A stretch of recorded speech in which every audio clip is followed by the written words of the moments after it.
Hello everyone, welcome back to another video with Crazy Commerce. So today we'll be learning an IGCSE economics topic, households. So the first term you need to know is disposable income. So this is the income of a person after all the taxes and the charges have been deducted from that person's income. The remaining income which the person has is known as their disposable income.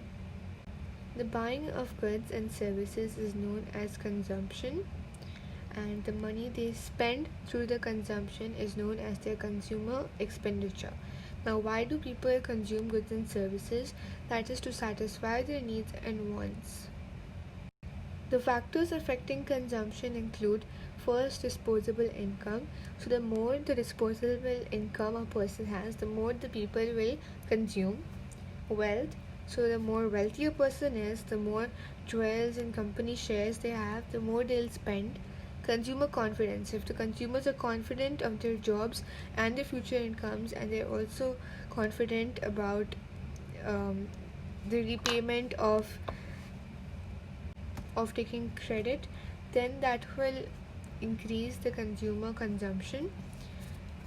Interest rates. So if the interest rates is high on savings is high, then the consumers will save more so that they can earn interest, and consumer expenditure will fall.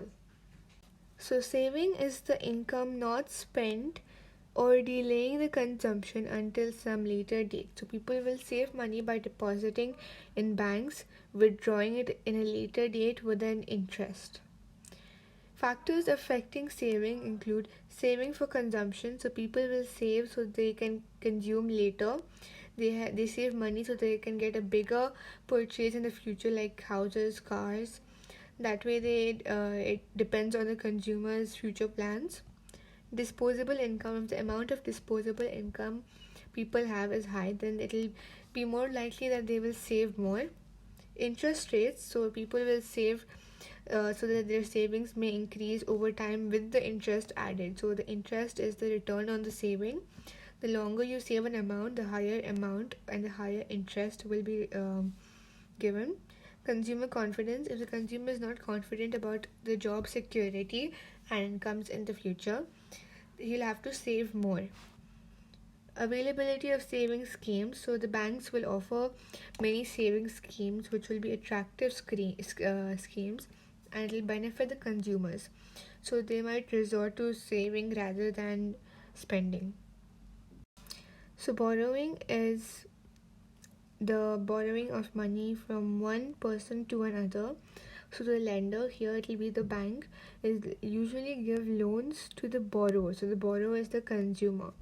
The factors affecting borrowing include interest rates. So interest is also the cost of borrowing. When a person takes a loan, he must repay that entire amount with an extra amount of interest, which will be fixed by that bank. And when the interest rates risen, the people will be more reluctant to borrow. Wealth or income. So the banks will be more willing to lend to the wealthy and high income earning people because they will be more likely to repay the loan. Consumer confidence. So consumer confidence is how confident people are about their current financial situation. So if they think that the prices will rise, which is known as inflation, they might borrow now only so that they can make big purchases. The ways of borrowing. So the number of ways to borrow will influence the borrowing. So recently there are many borrowing facilities such as overdrafts, bank loans, and many more, and they have more credit, which means like they have more time to repay those loans, such as higher purchases. Payment is done in stages or like installments, and also credit cards.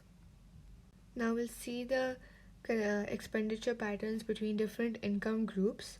So the richer people spend, save, and borrow more amounts than the poor.